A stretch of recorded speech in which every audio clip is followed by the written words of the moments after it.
Hello students, कैसे हैं आप लोग। मैं केशव जाखरोटी आप सभी का स्वागत करता हूं। लास्ट क्लास तक हम लोग वेंट ऑफ फैक्टर क्या होता है इसके बारे में जान चुके हैं। वेंट ऑफ फैक्टर के तीन फॉर्मूलाज होते हैं जो हम लोग ऑलरेडी जानते हैं। That is like I is equals to colligative property observe divided by colligative property calculated.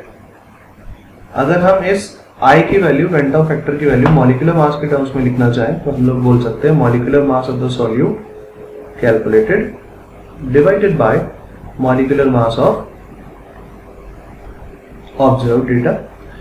Otherwise हम लोग बोल सकते हैं number of particles after dissociation, यहाँ पे बोल सकते हैं number of particles before dissociation, है ना। अब डिसोसिएशन वाला केस तो हम लोग लास्ट क्लास में कर चुके हैं, लास्ट वीडियो में बना चुके हैं ये तो, है ना।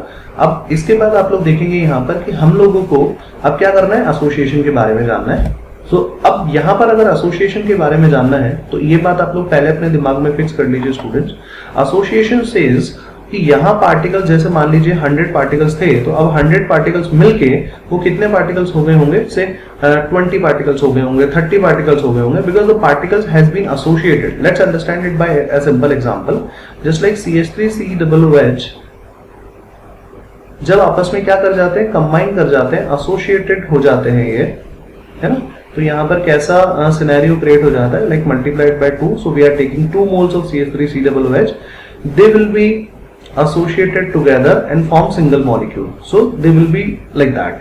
2 molecules of CH3COOH acetic acid will be associated together and form on work like as a single molecule. So just like what you are saying that here 2 molecules are there, but after association how many moles are there?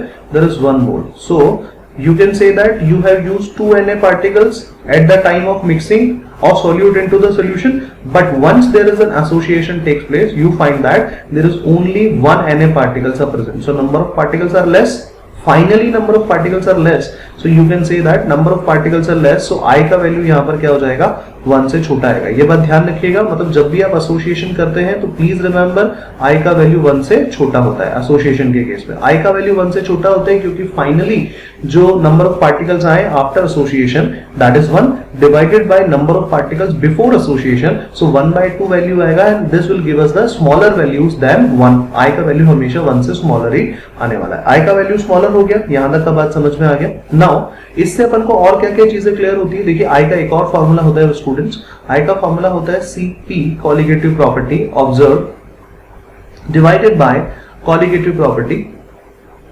Calculated. अगर I का value smaller है that means ये value भी smaller होना चाहिए। So conclusion is that कि observe colligative property कैसी होनी चाहिए, स्मॉलर होनी चाहिए, एंड कैलकुलेटेड कॉलिगेटिव प्रॉपर्टी कैसी होनी चाहिए, बिगर होनी चाहिए, राइट। अदरवाइज अगर अपन इसको मॉलिक्यूलर मासेस के टर्म्स में अंडरस्टैंड करें तो मॉलिक्यूलर मास ऑब्जर्व जो है वो बहुत ज्यादा आना चाहिए और हमारा जो फॉर्मूला से कैलकुलेटेड मॉलिक्यूलर मास है वो कैसा आना चाहिए, कम आना चाहिए, राइट। ये भी कई बार एग्जाम्स में पूछे गए हैं, तो इन पार्ट्स को भी आप लोग याद रखें, दिस इज वेरी इंपॉर्टेंट। ये भी अच्छे खासे क्वेश्चंस कैरी करते हैं यहाँ से भी, राइट। अब अपन ना यहाँ पर थोड़ा सा एक डेरिवेशन वाला पार्ट कर लेते हैं कि जस्ट लाइक मान लीजिए अपन को नहीं मालूम कि ये कैसे होता है ना, तो एक बार अपन डायग्राम देख लेते हैं कि एसोसिएट कैसे होता है। This is very important. Association कैसे होता है, CH3 C double bond O OH, right? This is one molecule of CH3COOH. I am making another molecule. So what you will find here is CH3 C double bond O. Here you will find that the molecule OH is placed here. Two different molecules of CH3COOH. Now there is no bonding present between them. Now what I am giving you an idea is, I am telling you that hydrogen is having partially positive charge, oxygen is having partially negative charge, this oxygen is having partially negative and carbon is having partially positive charge. So oxygen and hydrogen are oppositely charged particles, they are so close to each other, so there will be an attraction bond between oxygen and hydrogen present. Here hydrogen is having partially positive charge, this oxygen is having partially negative charge. So once again what happens, there is an attraction force present between them and you will be saying that this particular bond is nothing but intermolecular hydrogen bonding. आप इसको क्या बोलेंगे यहाँ पर, intramolecular hydrogen bonding ही तो कहेंगे ना। This intramolecular hydrogen bonding keeps these two molecules together and this is how two molecules are associated and converted into one molecule. So two molecules are associated and converted into one molecule. This is the concept that we need to remember. So due to the presence of some bonding, because बिना bonding के तो कोई भी particles associate नहीं हो सकते ना. So due to the presence of bonding, we find that number of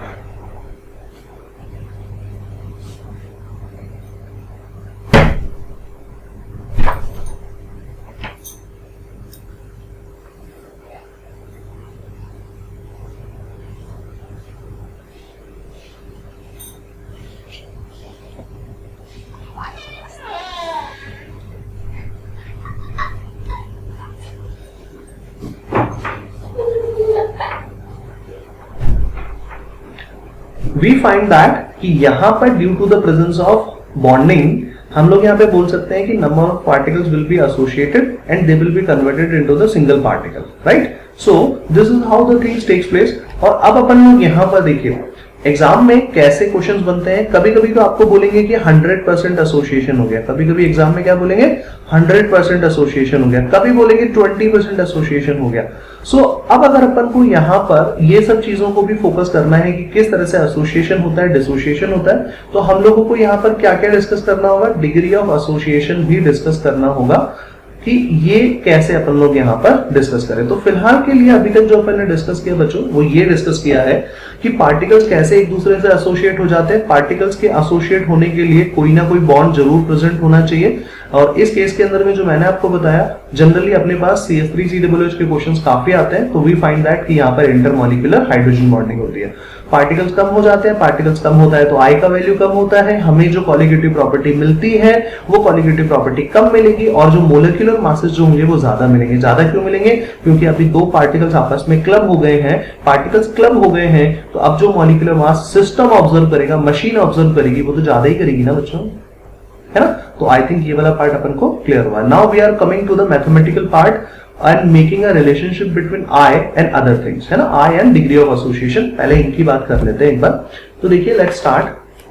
अब अगर अपन यहाँ पे बात करें सो देखिए मान लेते हैं मेरे पास में n मॉलिक्यूल्स ऑफ A हैं, but now association takes place. Now association takes place. Please understand मैं यहाँ पर आपको क्या बोल रहा हूँ, यहाँ एसोसिएशन के लिए लॉजिक सिर्फ इतना सही है कि हम लोग जो कॉन्सेप्ट लगा रहे हैं वो ये कह रहे हैं कि कुछ ही पार्टिकल्स इसमें एसोसिएट हो रहे हैं. 100% नहीं बोल रहे हैं ना. 100% बोलेंगे सो इन दैट केस यहाँ पे इक्विलिब्रियम नहीं हो सकता है बच्चों. इक्विलिब्रियम है that means it is covering all particular possibilities कि 10% एसोसिएशन, 20% एसोसिएशन, 99.99% एसोसिएशन तक कवर करता है. But if we are saying that कि ये केवल 100% एसोसिएट हो गए हैं एक साथ, so in this case equilibrium will not work. तो अपन को सारे पॉसिबल केसेस को लेना है, इसलिए हम लोगों ने यहाँ पर इक्विलिब्रियम का साइन भी फिक्स किया है.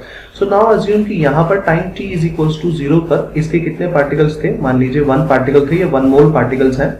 यहाँ पर तो कुछ भी एसोसिएट हुआ ही नहीं था, बट एट इक्विलिब्रियम जब इक्विलिब्रियम असाइन हो गया तो हम बोल सकते हैं कि यहाँ पर 1 माइनस अल्फा पार्टिकल्स यहां से हैं, मतलब इसमें से कुछ पार्टिकल्स एसोसिएट हो गए तो इससे अल्फा पार्टिकल्स यहां से निकले जो कि एसोसिएट होने थे.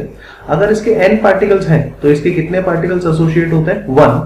अगर इसके 1 पार्टिकल हैं तो इसके कितने पार्टिकल्स एसोसिएट होंगे यहाँ पर 1/n. तो अगर अल्फा पार्टिकल्स A के हैं तो यहाँ पर कितने एसोसिएट हो जाने चाहिए, अल्फा/n पार्टिकल्स एसोसिएट हो जाने चाहिए. This is a simple unitary method जिसे आप कैलकुलेट कर सकते हैं. So now what we are going to calculate total number of moles या total particles.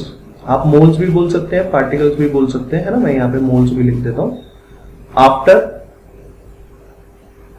association, so your answer would be 1 minus alpha plus alpha by n, है ना. यहाँ पे मैं अभी आपको n को explain और कर दूंगा कि n का क्या फंडा होगा. 1 by n minus 1 into alpha, right. आपको मैं यहीं पे बता देता हूँ पहले ही. अल्फा का जो मतलब है वो यहाँ पर है degree of association. Degree of association का मतलब है कि कितने पार्टिकल्स, कितने परसेंटेज जो पार्टिकल्स हैं वो यहाँ पर एसोसिएट हुए हैं. आपकी जानकारी के लिए बता देता हूँ स्टूडेंट्स की अल्फा की वैल्यू 0 से लेकर के 1 तक ही वैलिड होगी. अगर आपको बोला है 50% एसोसिएशन हुआ है तो अल्फा की वैल्यू उस केस के अंदर पे कितनी हो जाएगी. अगर आपको बोला 50% तो अल्फा की वैल्यू हो जाएगी 0.5. अगर आपको बोला 100% एसोसिएशन हुआ है तो यहाँ पर अल्फा की वैल्यू हो जाएगी 1। अगर आपको बोला कि 20% एसोसिएशन हुआ है तो वहां पर अल्फा की वैल्यू हो जाएगी 0.2। तो आई थिंक ये वैल्यूज तो आप कैलकुलेट कर सकते हैं, है ना। अब देखिए आगे बढ़ते हैं। टोटल पार्टिकल्स आफ्टर एसोसिएशन कितने हैं वो मैंने आपको बता दिए। नेक्स्ट हम लोग डिस्कस कर रहे हैं total particles before association, that is equal to 1। So I का हम लोग यहाँ पे फॉर्मूला यूज करते हैं, है ना, that is number of particles. अब अपन यहाँ पे क्या कर रहे हैं, एसोसिएशन कर रहे हैं, तो फॉर्मूला बन जाएगा number of particles after association divided by number of particles before dissociation, ऐसा ही तो बोलेंगे ना। और ये तो वही फॉर्मूला है जो ऑलरेडी अपन लोग पहले पढ़ के आए। तो देखिए यहाँ पर क्या आ जाएगा, यहाँ पर अपने पास में डेटा आ जाएगा 1 plus 1 upon n minus 1 upon alpha divided by 1, this is equal to i. जब आप इस पार्ट को सॉल्व करेंगे students, so we find that यहाँ पर अल्फा का फॉर्मूला आ जाएगा i minus 1 divided by 1 upon n minus 1। This is how the relationship is made between alpha, I and n. N is the number of particles that has been associated. तो just like मैं एक example आपके सामने यहाँ पर लेता हूँ बच्चों, जैसे CH3COOH है। अब आप देखेंगे कि ये जो CH3COOH है ये क्या हो गए हैं, इन्होंने क्या बना लिया, डाइमर बना लिया। क्वेश्चन में जनरली इस तरीके का डेटा लिखा हुआ आता है कि ये क्या हो गए, डाइमर में कन्वर्ट हो गए। दैट मींस 2 यूनिट मिलके एक सिंगल यूनिट बना दिए। अगर क्वेश्चन में ऐसा लिखा हुआ आ जाए कि ये क्या हो गए हैं, ये ट्राइमर में कन्वर्ट हो गए हैं, क्वेश्चन में कोई चीज में अगर ऐसा बोल दिया जाए ट्राइमर में, तो इसका मतलब यहाँ पर ये जो डेटा यहाँ पर आप लिख रहे हैं दैट इज 2, तो इसका मतलब हुआ कि 2 मॉलिक्यूल्स आर एसोसिएटेड टुगेदर। अगर लिखा हुआ है ट्राइमर बन गया तो यहाँ पर 3 आएगा, तो अब आप क्या बोलेंगे, 3 particles are associated together. So this is how we need to understand कि यहाँ पर n का वैल्यू क्या आना चाहिए। तो देखिए अपन लोगों का क्वेश्चन में 20%, 30% कुछ भी बोले, हम लोग यहाँ तक का डेटा इसको कैलकुलेट कर सकते हैं। अभी मैं एक सिंपल क्वेश्चन के साथ आप लोगों के साथ शुरुआत कर रहा हूं अभी, और जब एक बार ये चीज कंप्लीट हो जाएगी तो फिर मैं आप लोगों को एक ट्रिक भी सिखाऊंगा कि अल्फा पार्टिकल्स कैसे कैलकुलेट या आई का वैल्यू कैसे कैलकुलेट किया जाए जब एसोसिएशन और डिसोसिएशन दोनों एक साथ क्वेश्चन के अंदर में आ जाए। Let's start with the question number 1। Question number 1 आपके सामने है ना। तो यहां पर आप देखिए ये जो डेटा है आपके सामने, कुछ जो डेटा आपके सामने गिवन है, तो लेट्स स्टार्ट। CH3COOH के बारे में बात हो रही है। इसके लिए आपको क्या क्या गिवन है एक बार देख लेते हैं। WB is given, that is nothing but 2 grams. CH3COOH को आपको जानते हैं, तो दैट इज नथिंग बट आप इसका मॉलिक्यूलर मास कैलकुलेट कर लेते हैं। तो यहाँ पे ब्रैकेट में लिख भी लीजिए ताकि कंफ्यूजन ना हो, है ना। चलिए अब आपको यहाँ पर WA ये भी गिवन है कि कितने ग्राम सॉल्वेंट में इसको मिक्स किया हुआ है, दैट इज 100 ग्राम्स। आप लोगों को Kb का वैल्यू क्वेश्चन में गिवन है, दैट इज 0.52 विद यूनिट्स। मैं यहाँ पर लिख लेता हूँ उसको, है ना। ओके, नाउ आपको एक चीज बोला भाई यहाँ पे 50% डिसोशिएट हुआ है ना। अब देखिए 50% डिसोशिएट हुआ है, तो इस 50% डिसोसिएशन की जगह अपन इस क्वेश्चन को क्या लिख लेते हैं, क्योंकि एसोसिएशन डिस्कस कर रहे हैं तो अपन यहाँ पर बोल देते हैं कि 50% एसोसिएटेड। अपन इस क्वेश्चन को मॉडिफाई कर रहे हैं और यहाँ पे लिख रहे हैं 50% एसोसिएटेड। अब देखिए अगर 50% एसोसिएटेड हुआ होगा तो आप इस पर्टिकुलर पार्ट को देखिए कि यहाँ एसोसिएशन कैसे होता है। तो CH3COOH क्या बना लेता है, CH3COOH हमेशा डाइमर बना लेता है, याद रखिएगा। तो आप यहाँ पर क्या लिखेंगे, CH3COOH डाइमर, यही तो बोलेंगे। तो यहां से इस पर्टिकुलर एक्सप्रेशन से आपको क्या समझ में आया कि n का तो वैल्यू होना चाहिए 2 और अल्फा की वैल्यू होनी चाहिए 0.5। सो जब हम फॉर्मूला कैलकुलेट करेंगे, फॉर्मूला से i की value, so i minus 1 over 1 upon n minus 1। जब अपन यहाँ पे वैल्यूज पुट करेंगे तो यहाँ पर आपके पास में डेटा आ जाएगा i के लिए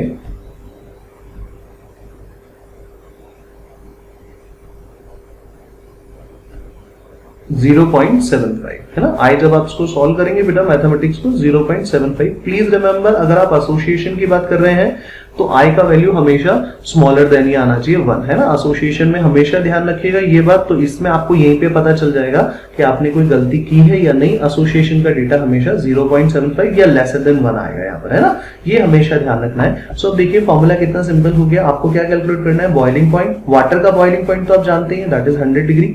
तो पहले elevation in the boiling point calculate कर लेते हैं, दैट इज I। और यहाँ पर Kb multiplied by WB multiplied by 1000 divided bye MB upon WA। Formula तो यही होता है ना। जब अपन इन सारे डेटा की वैल्यू पुट कर लेते हैं तो वी फाइंड दैट यहाँ पर i का वैल्यू है 0.75 और जब आप इस पूरे टर्म का डेटा पुट करेंगे यहाँ पर तो सॉल्व करने पे कितना आता है स्टूडेंट्स, देखिए एक बार, this is like 0.5 to 0.17, right. So finally देख लीजिए del T B is equals to 0.13, जब आप इसको सॉल्व करेंगे 0.13 आएगा। तो फाइनली जो बॉइलिंग पॉइंट आएगा सोल्यूशन का वो कितना होगा, वो होगा हमारे पास में 100 प्लस 0.13, राइट। इतना ही तो एलिवेट हुआ है, तो ये फाइनल आंसर आ जाएगा 100.13 degree Celsius. This is our final answer, right. Okay, now अब अपन लोग एक ट्रिक भी सीखने वाले हैं यहाँ पर कि देखिए आई थिंक एसोसिएशन का क्वेश्चन तो आपके पास समझ में आ गया। अब देखिए एक बार just look at the another question. Another question में डेटा सब कुछ सेम है, लेकिन यहाँ पे कंडीशन बदल गई है और यहाँ पे ये बोला जा रहा है कि 50% को तो डिसोशिएट कर दिया और रिमेनिंग को जो है वो एसोसिएट कर दिया। अगर एक साथ एसोसिएशन और डिसोसिएशन आ जाए तो अब आप कौन सा फॉर्मूला लगाएंगे। मान लीजिए आप बोलते हो कि अगर आप फॉर्मूला लगाते हो alpha is equals to i-1 divided by n-1, this is the formula for dissociation and this is the another formula for association, i-1 over 1 minus n-1। ये फॉर्मूला किसके लिए होता है, ये फॉर्मूला एसोसिएशन के लिए होता है and this formula is for dissociation. तो इससे आपको दो अलग अलग वैल्यूज मिलेंगी, आई की कौन सी वैल्यू यूज करेंगे, और ये तो बहुत ही ज्यादा कंफ्यूजन है। तो इसलिए हमेशा क्या कीजिए, इसलिए हमेशा जो मैं आपको ट्रिक बता रहा हूं उससे पहले आई की वैल्यू कैलकुलेट कर लीजिए। तो देखिए आप पहले यहाँ पर जो ट्रिक है वो उसको अच्छे से समझ लीजिए कि मान लीजिए आपके पास में कोई पार्टिकल है ए, है ना, वो क्या हो रहा है यहाँ पर एसोसिएट भी हो रहा है और यहाँ पर वही पार्टिकल्स क्या हो रहे हैं, डिसोशिएट भी हो रहे हैं, ठीक है, दोनों हो रहे हैं। हमें तो बस ये पता करना है कि एसोसिएशन में वो डाइमर बनाते हैं या ट्राइमर बनाते हैं, वो अपन को पता चल जाए, पहली बात तो ये, ठीक है। और अगर अपन लोग यहाँ पर बोलें कि अगर ये डिसोशिएट हो रहा है तो यहाँ पर ये कितने पार्ट्स में डिवाइड हो रहे हैं, तो हम लोग यहाँ पर इसकी क्या कैलकुलेट कर पाए, एन कैलकुलेट कर पाए। अल्टीमेटली हम लोग बस यहाँ पर जो एन की वैल्यू है वो कैलकुलेट कर लें दोनों ही केस में, तो अपना काम हो जाएगा। Let's start. देखिए यहाँ पर कितना सिंपल सा प्रोसेस है। अगर हम अपनी बात करें यहाँ पर CH3COOH के लिए, तो CH3COOH देखिए सबसे पहले उसने कहा कि ये 50% डिसोशिएट हो गया, मतलब CH3COO माइनस एंड CH3 के साथ साथ H+ भी बना, प्लस आपने कहा कि यहाँ पर रिमेनिंग एसोसिएट भी हो गया है, तो मतलब वो किस में कन्वर्ट हो गया होगा, डाइमर में कन्वर्ट हो गया होगा ना। प्लीज अंडरस्टैंड इट, ये डाइमर में कन्वर्ट हो गया, बस यही तो बना है ना। मतलब आप देखिए अब मैंने यहाँ पर इक्विलिब्रियम का साइन नहीं लगाया है क्योंकि 50% का हो गया है डिसोसिएशन एंड रिमेनिंग का हो गया है एसोसिएशन। तो मान लीजिए कि इनिशियली यहाँ पर कितने पार्टिकल्स थे, 100 पार्टिकल्स थे, यहाँ पर इन सबके तो 0 पार्टिकल्स ही होंगे ऑब्वियसली, है ना, time t is equals to 0 पर। नाउ अब अपन क्या करते हैं, अब अपन एसोसिएशन डिसोसिएशन को वैल्यूज में कन्वर्ट करते हैं। 50% डिसोसिएशन हुआ है तो इसका मतलब 100 में से 50 पार्टिकल्स क्या हो गए, डिसोशिएट हो गए, और रिमेनिंग 50 पार्टिकल्स का क्या हो गया, यहाँ पर एसोसिएशन हो गया। तो आप देखेंगे 50 पार्टिकल्स डिसोशिएट हुए तो यहाँ पर 50 पार्टिकल CH3COO- बनेगा और 50 पार्टिकल H+ बनेंगे। ये बात तो अपन को क्लियर होना चाहिए, क्योंकि ये चीज आप नोटिस करो ना, अगर इसका 1 मोल होता है तो इसके 1 मोल पार्टिकल ही तो बनते हैं। यहाँ पर अगर इसके 50 पार्टिकल्स थे तो 50 पार्टिकल से आपके पास क्या बन जाएंगे, CH3COO- एंड H+ यहाँ पर बन जाएगा। तो मेरे हिसाब से डिसोसिएशन वाला पूरा पार्ट कंप्लीट हो गया। अब एसोसिएशन की बात हो रही है। एसोसिएशन यहाँ पे होता है 50 पार्टिकल्स का। अगर 1 पार्टिकल होते हैं तो एसोसिएट होके हमारे को कितने बना देते हैं, हाफ पार्टिकल्स दे देते हैं ना। तो अगर इसके 50 पार्टिकल्स होंगे तो एसोसिएट होके कितने पार्टिकल्स बना लेंगे, 25 बना लेंगे ना। एसोसिएशन में तो पार्टिकल्स कम हो जाते हैं ना, ये बात तो अपन को क्लियर है बच्चों। तो देखो आई कैसे कैलकुलेट करते हैं, आई का सिंपल फॉर्मूला है जो अपन जानते हैं, number of particles after association dissociation कुछ भी हो, वो number of particles after the association dissociation जो बोलना है, तो that is like total number of particles is 125 divided by originally the particles पर 100।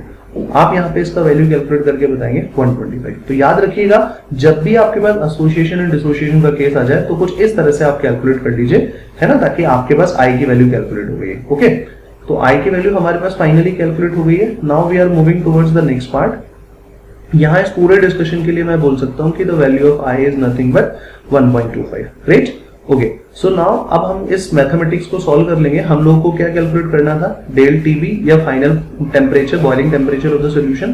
तो यहाँ क्या बोलेंगे, i into KB into W B multiplied by 1000 divided by, we would be saying multiplied by M B and here W A.